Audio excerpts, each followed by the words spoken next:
ஒரு அம்மா எப்போ பார்த்தாலும் மாமியார்கிட்ட சண்டை போட்டு தாய் வீட்டுக்கு ஓடிடும். தாய் வீட்டிலேருந்து அவங்களுக்கு பாலும் பழமும் அது இதெல்லாம் கொடுத்து மொய் கொடுத்து பொருள் கொடுத்து தாய் மாமியார் வீட்டுக்கு அனுப்பி வச்சா 3 நாள் தான் இருப்பா, ஓடி வந்துடுவா. ஏன்னா மாமியார் 3 பேசினா இவா 10 பேசுவா. அந்த அம்மாவுக்கும் வாய் அடக்க தெரியாது, இந்த மருமகளுக்கும் வாய் அடக்க தெரியாது. புருஷன் கூட வாழ முடியாம தாய் வீட்டிலே இருப்பா. தாய் ஒரு நாள் சொன்னா, ஏம்மா இங்க ஒரு முனிவர் இருக்கிறார், முனிவர்கிட்ட போய் கொஞ்சம் மந்திரிச்சு தண்ணி வாங்கிட்டு வந்திருக்கிறேன்.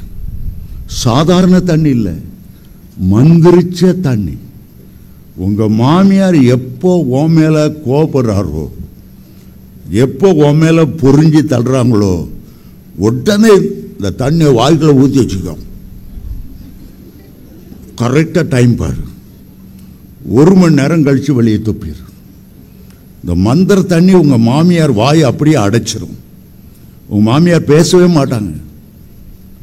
முதல் நாள் மாமியார் சண்டை வந்துச்சு, ஓடி போனா அந்த மந்திர தண்ணியை வாய் பூரா. மாமியார் பேச பேச பதிலுக்கு 4 கொடுக்கணும். சுருன்னு அப்படி கத்தி குத்து மாதிரி 1 மணி நேரம் கழிச்சு துப்பிட்டா.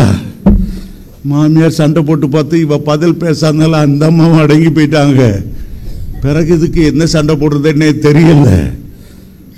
1 மாசம் அப்படி செய்தா, வீட்டில் சண்டையே கிடையாது. அம்மா 1 மாசம் வீட்டில் ஒரு சண்டையும் கிடையாது.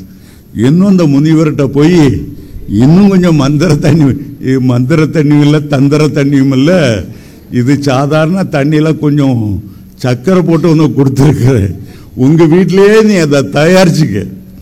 எப்ப மாமியார் சண்டை வருதோ வாய்க்குள்ள ஊற்றி வச்சுக்க. எவ்வளோ ஒரு அருமையான ஒரு காரியம்.